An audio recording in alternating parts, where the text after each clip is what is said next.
My name is Jeremy Jones. I live in Truckee, California, and I'm a professional snowboarder.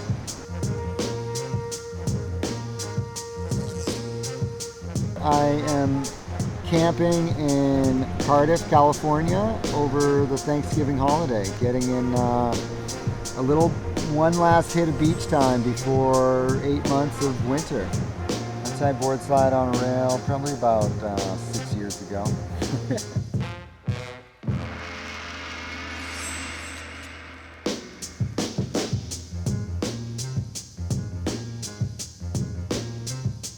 I've been able to spend my life in the mountains, and in doing so, I've seen change in the mountains.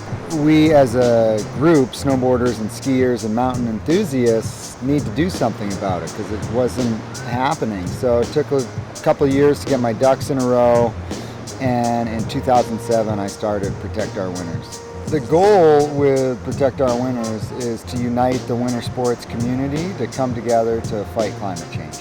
Sustainability is something I look at in all facets of my life, from the food I eat, the car I drive, my house, everything. And with that, being a snowboarder, that's also really important. I travel less, but I still do travel, and so I try and make these trips now. I do like 1 or 2 month-long trips a year instead of always chasing snow. And it's just a richer experience, and it's just another example of an area in my life that I can reduce my impact on the environment.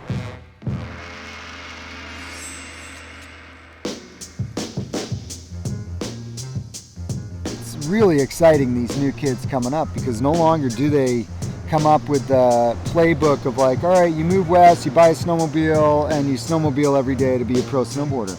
Now kids are realizing, for one, that's pretty played. Like the snowmobile spots are, there's been almost 100 movies filmed in these areas. You roll into a place like Sonora Pass and on a snowmobile, and it's like, that's the John Jackson kicker, the Kevin Jones kicker, the Gigi Ruff cliff, you name it, everything's been done. And now these kids are embracing split boards as their tool to get into the backcountry, and they're able to open up their own new spots. And some examples, these kids in Mammoth, Frank Knabb and Jimmy Goodman, you see certain people have more skate influence, and they're starting to find like ice rides or little jibs here and there, and then you have more surf inspired guys, and it's just cool. Like it's so you can watch the X Games or watch what's going on right now and go, wow, is snowboarding ever going to get better than what it is today? And these kids are coming up, and each generation evolves from the last, and it's and they bring their own take on it, and it's awesome to see.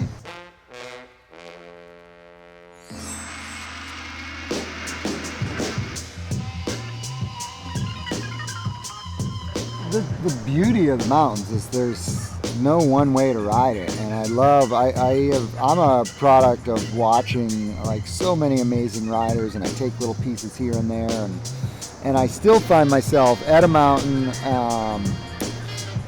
this untracked mountain with some riders, and I have an idea where I think people will go, and then a rider drops in and just totally does something I would have never imagined myself. I knew early on there was no way that I wasn't living in the mountains and riding a lot.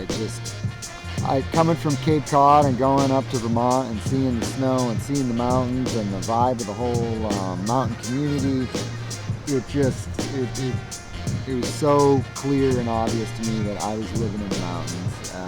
And snowboarding, I went all in with trying to be a professional snowboarder.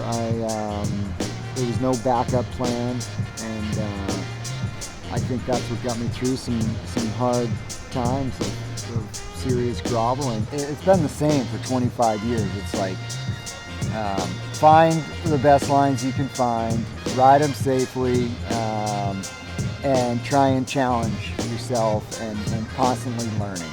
And that's what it was like as a kid, and then through my really my whole snowboarding has been driven by those